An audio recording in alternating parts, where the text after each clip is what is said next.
Hi everyone, Nurse Jessie here. Welcome to the book club for a good night's sleep.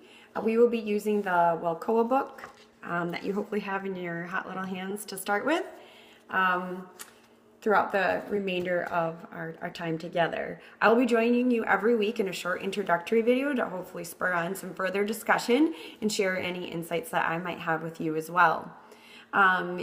Your group is welcome to meet at your predetermined intervals, whatever you've decided, whether that be just for 30 minutes over lunch or if you're going to do that at a different time.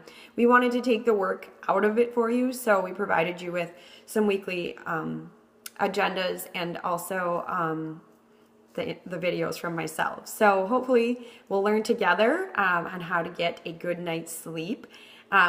The way that we foresee it working is that you're going to read the material and then come together and discuss it. So you can unpack it and share the insights. How did you apply that?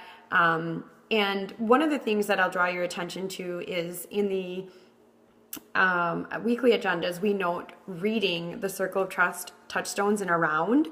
And that is proved to be really, really important in the work that I've been involved in where we've used those. And it might seem interesting to you to talk about your soul or to, speak into the circle, things like that.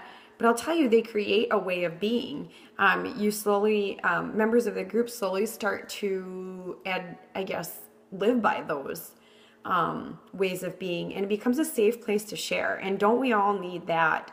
A safe place that you're not criticized for the way that you feel or for not doing something or advised or corrected or interrupted. We just want some time to talk. So, as interesting as it is just getting involved in them, I really invite you to do that. In this first video, I just wanted to take a look at your first week's agenda. And one of the things you'll notice on there in the discussion round, I'd like you to kind of take some time, whether it's out loud, in the group or just on your own, but where do you want to be at the end of this program is in regards to sleep or vitality. Make it perfectly clear and write it down. I'd like to be getting, a good night's sleep. I'd like to wake up feeling refreshed. I'd like to be, exercising at regular, intervals, or I want to take 5 minutes every day just for myself and deep breathe. It could be however you want it, but just close your eyes and think about that, and then honestly write it down. And then the second thing we talked about in that agenda is something called a limiting belief. And that might be just a little voice in your head that says, this isn't possible. You've tried everything to get a good night's sleep. You've been here before and you failed. You can't do that.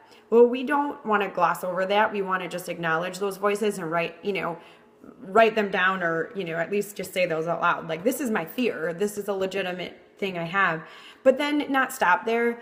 Make a turnaround. So if you can envision just an actual U-turn or turnaround, how could you change that into a positive statement? So if you said, well, I've been here 1,000 times before, I've tried to get a good night's sleep, you could say, I've really done a lot of work in this area to try to get a good night's sleep. I believe this is my time, that this is going to come to fruition, and I am going to wake up well rested, full of life, full of vitality, and be able to accomplish what I would like in a day. So that's the way that I put that in there to sort of plant the seeds.